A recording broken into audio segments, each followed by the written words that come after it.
All right, 49ers press conferences are done, so we can do a quick little run through, 49ers intel run through of what they were talking about, the early details of this 31-13 win over Seattle. Dominant victory. 49ers have won all 8 of their games by double digits if we consider the fact that the Rams just kicked that weird last second field goal against them back in, what was that? Was that week 2? Yeah, that was week 2 against the Rams. So you don't see 8 victories this dominant strung together by an NFL team all too often.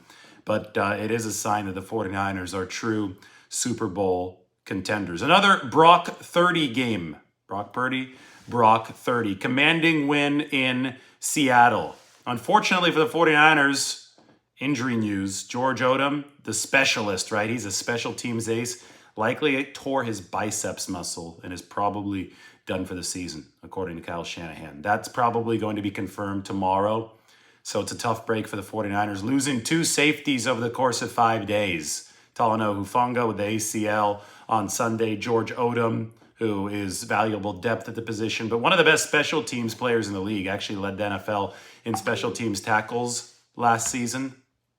George Odom is likely done for the season. So the 49ers are probably going to have to make a move to insulate their safety depth. Shanahan today, early on in his press conference, said the way the defense played tonight was unbelievable. And the first 2 things he cited were the 6 sacks that the 49ers logged and the cornerback play. Charvarius Ward on TV said that Shanahan before the game told him, "I want you to shadow DK Metcalf." And Charvarius did the same thing last season in shutting down DK Metcalf. Today, he was epically good. I mean, so many pass breakups. I could get the exact amount of passes defensed by Charvarius Ward today, who, has been playing through a foot issue. That was a problem earlier in the season.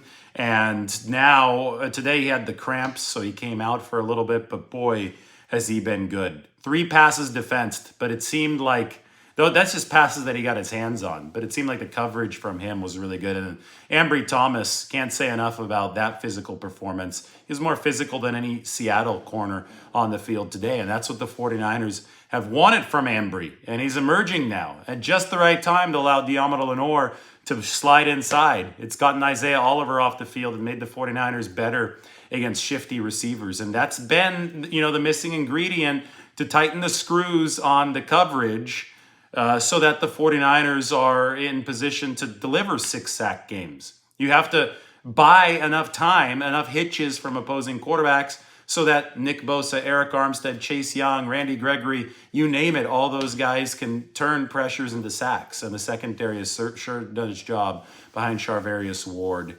and Ambry Thomas, Diamond Lenore too.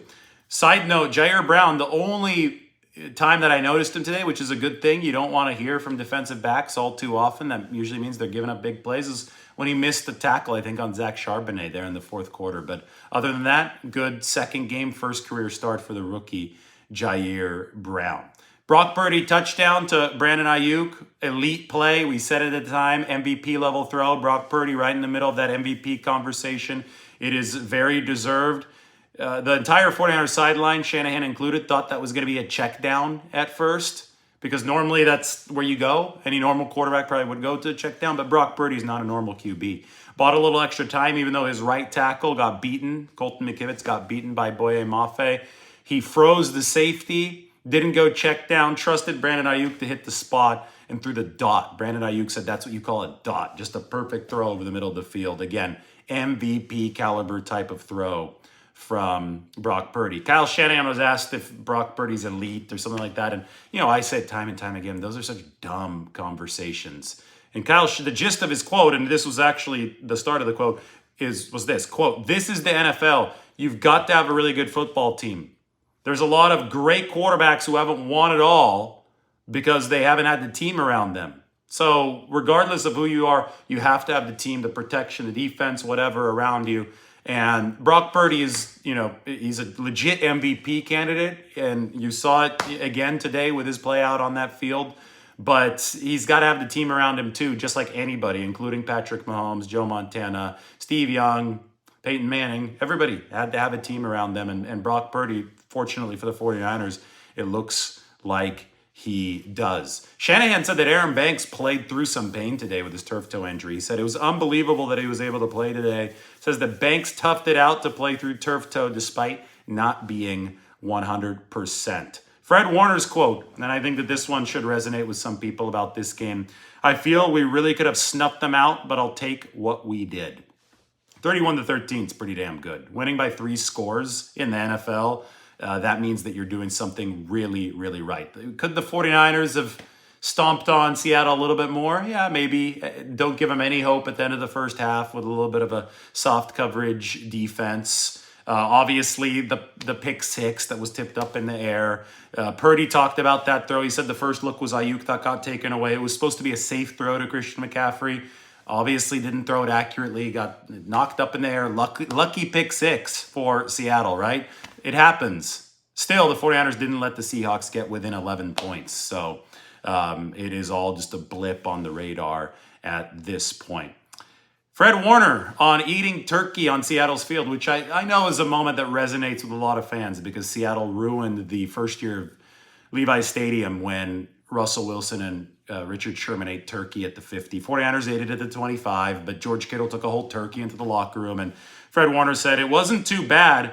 That was a moment I'll remember forever. And Christian McCaffrey wouldn't stop talking about how good the turkey tasted. So the 49ers rubbed this one in a little bit. And, somebody like George Kittle, he reads a lot about franchise history. He knows what he's involved in. He knows what happened in 2014. Him taking that whole turkey into the locker room, him saying on the field, there's nothing better on Thanksgiving than eating turkey on Seattle's field. George Kittle knows the history. That's a nod to the fans. He knows they've suffered a bit at the Seahawks' hands, and he knows this was a big, big deal for the 49ers. Zooming out a little bit, Buffalo plays the Philadelphia Eagles on Sunday. If the Bills win, the 49ers will have a chance to overtake the Eagles for the number 1 spot in the NFC on Philadelphia's field, not this Sunday, but the next. How huge is that? So just like that, the 49ers have put the heat on Philadelphia. The 49ers have essentially, I think, sealed the NFC West. I mean, they're so much better than Seattle, so much better than Arizona, so much better than the Rams. That business, that's a formality, right? The 49ers just have to continue doing what they're doing. That's going to be fine. They could set their sights now on the number 1 seed. And if Buffalo can beat Philly this weekend, the 49ers can grab that 1 spot in Philadelphia on Sunday. That could be some more vengeance for them. This is great. The 49ers are getting so much pressure and generating so many chaotic split sacks that the defensive line is so overpowering. And this is no surprise. Seattle wasn't able to block the 49ers last year either. But it's creating confusion in the locker room. Nick Bosa's quote, after the game, no one has any idea what their stats are. It's a good problem to have, end quote. This is the first time that the 49ers have ever won in Seattle 2 times in a row, making some history. Deebo Samuel and Brandon Ayuk did their post-game press conference together, which I think was a cool little team touch. They've done that before, but both of those guys were really damn important to the 49ers in this football game. Deebo Samuel, his tough running, some big third down catches in this football game, and then obviously Ayuk trusting Purdy getting to the spot. Ayuk on Purdy's touchdown throw, 28-yarder, that was what you call a dot. That is a quote. One of my notes is that Christian McCaffrey is talking about how good the turkey was. A lot of you probably wondering what the hell was going on when they're screwing his helmet. Well, McCaffrey, the back of his helmet broke, so he had to use a replacement helmet while they're fixing his actual helmet for a drive. And they were screwing his chin strap into the replacement helmet for that drive. Christian McCaffrey, quote, I felt like Frankenstein.